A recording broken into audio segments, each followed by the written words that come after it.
نکاح ہوا جی مگر رخصتی نہیں ہوئی، جی طلاق ہو گئی۔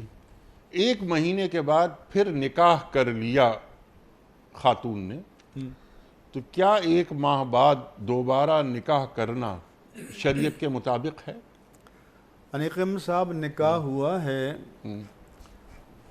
رخصتی بھی نہیں ہوئی اور خلوت صحیحہ بھی نہیں ہوئی۔ جی ہاں، خلوت صحیحہ یہ ہے کہ نکاح کے بعد ایسی پرائیویسی ہوئی ہو کہ جہاں وہ ازدواجی تعلقات قائم کرنا چاہیں تو کوئی رکاوٹ طبعی نہیں ہے، ٹھیک، تو اس صورت میں طلاق دیتا ہے تو پورا مہر واجب ہوگا اور عدت بھی گزارنی پڑے گی۔